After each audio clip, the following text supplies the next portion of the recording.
everybody. This is Luisana from My Life in My Craft Room for Possum Stamps. Today I am bringing you a different kind of coloring card for you. I am using a variety of color pencils and a new paper to me, Strathmore Bristol Vellum Surface. And I am testing this paper. I am usually want to use Strathmore Bristol Smooth Surface, but I wanted to give this one a shot because I ended up buying like 2 or 3 pads of it when it was on clearance like a year ago. And I had read that it was good for pencil work. So here we go.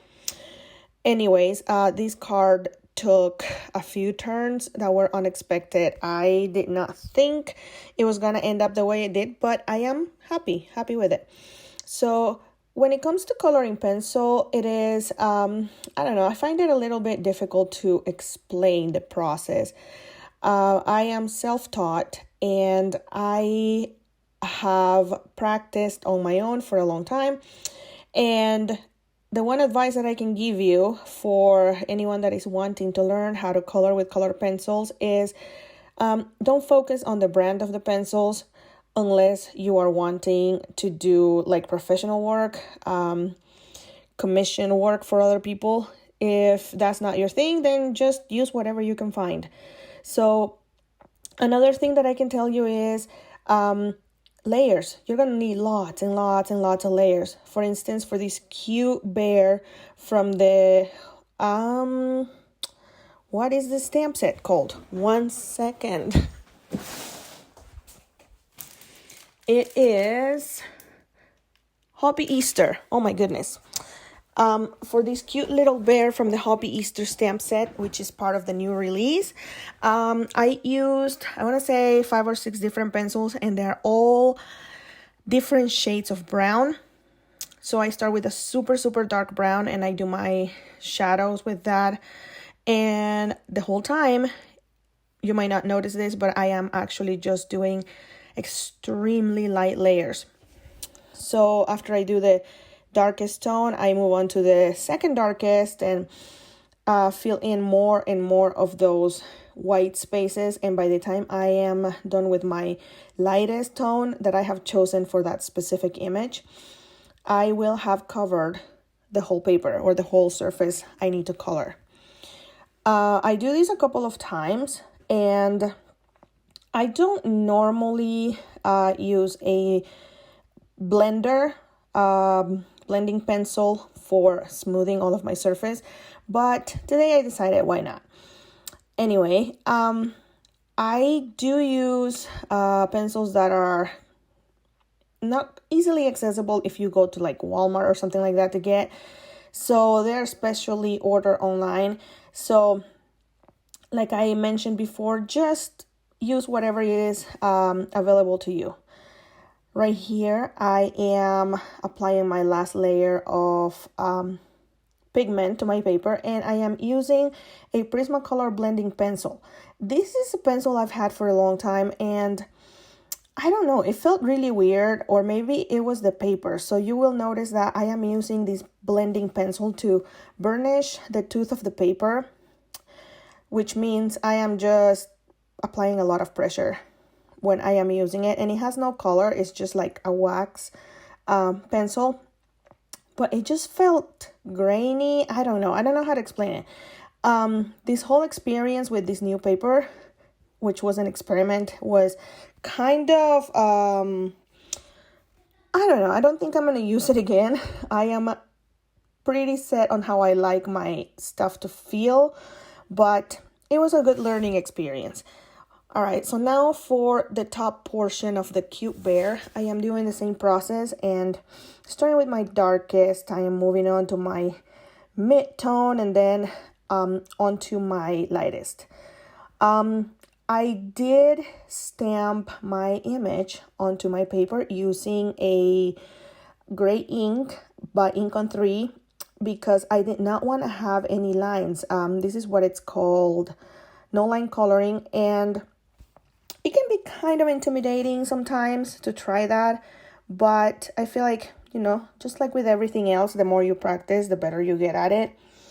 So yeah, it isn't for everybody. I know that. It took me a long time. It's kind of like an acquired taste.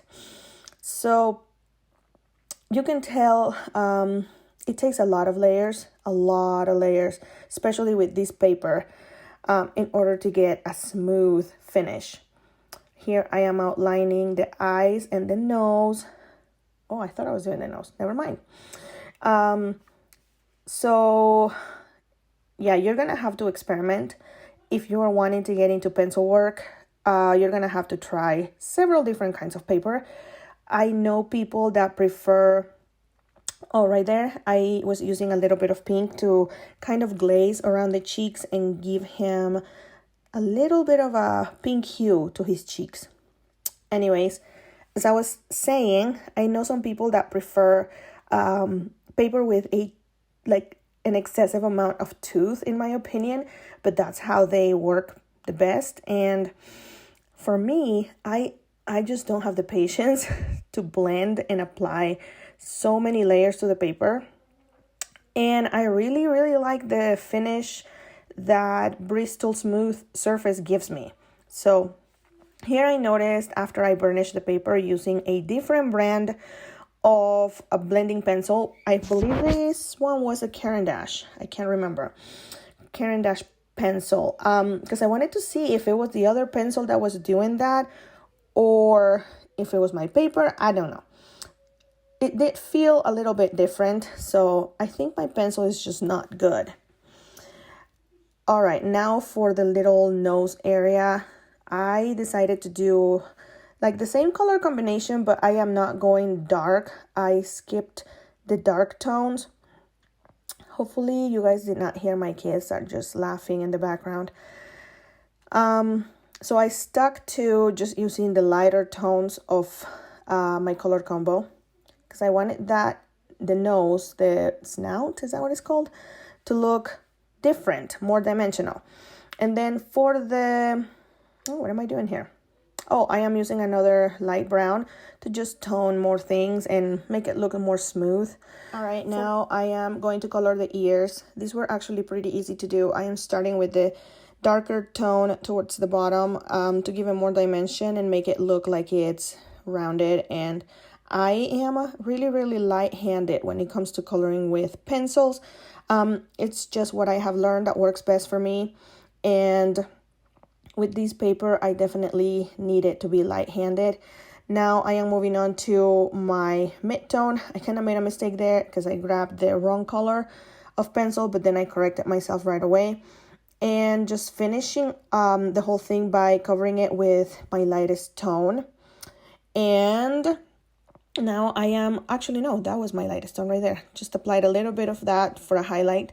And then I am using my blending pencil to smooth the tooth down so that it looks nicer. All right. Lastly, I am going to do the inside part of the ears, and I like to give those a little bit of a pink or reddish, even maybe like a pinkish brownish tone.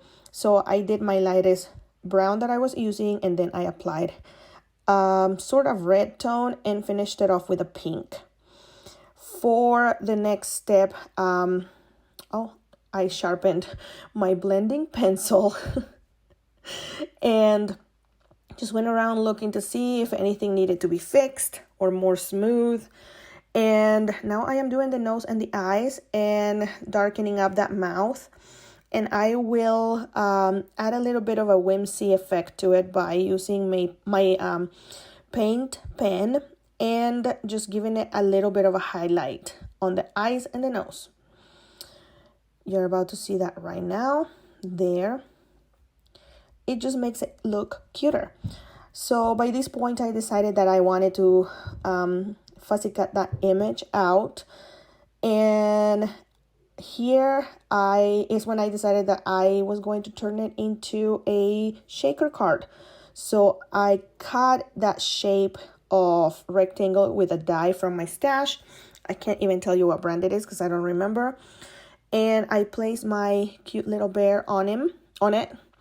And then I used the same pattern paper from my stash as well, and in a different color.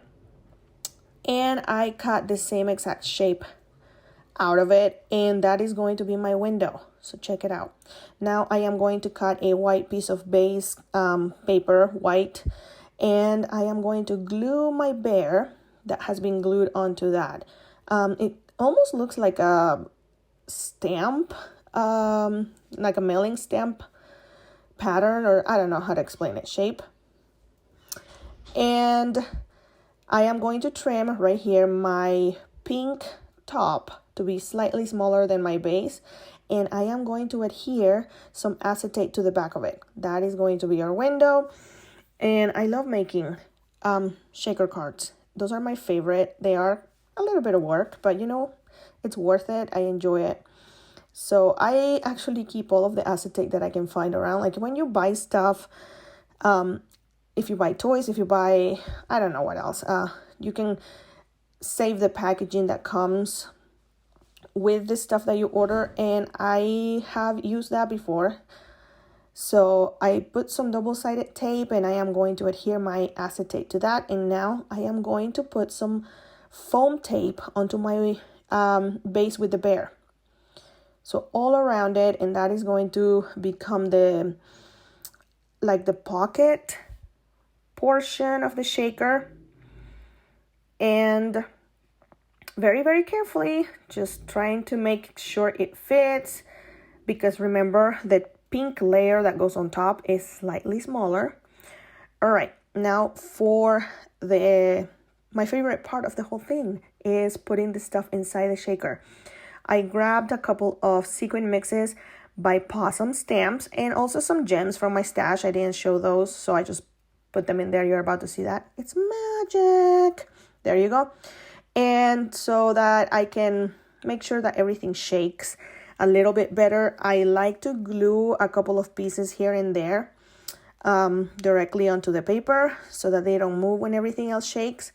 And now I am going to adhere my top to that base with the foam tape. I kind of have a hard time sometimes putting the top portion on top of the foam, but you know what? It takes practice just like everything else, and something that helps me is applying glue to my foam, because it gives me a little bit of a wiggle, time for wiggling, you know, to move the paper if I need it to. And look at that, it's done. All right, let's put our almost finished card onto a card base. It is going to be 4 1/4 by 5 1/2. I am gluing it, and then lastly, I should have done this before, but I did not think of it. Lastly, I'm gonna do my sentiment, and I chose to go with springtime is the best time. And I wasn't sure what color I wanted to do, so I started with a green, like you see here. I don't know if I show that or not, but I changed my mind really quick because you could not see the green. That's what you're seeing me do here. I was testing it to see if you would be able to see it on top, but you can't. So I was like, forget it. Nope, never mind. That's what you're seeing. I mean, you can sort of see it. I didn't want to put it on top of the paper. I wanted to put it on top of the bear. So I changed my mind and I went with another StazOn ink, but this one is a pigment ink. I can't remember the name of it. I'm cleaning my stamp really good with StazOn cleaner, drying it again, placing it back where I want it. And oh, there it is. It's a white pigment ink. And look at that. Now that is perfection. Anyways, that is it for today's video. I hope that you guys were able to learn something, and let me know if you have any questions down in the comments below, and I will see you in the next one. Bye everybody.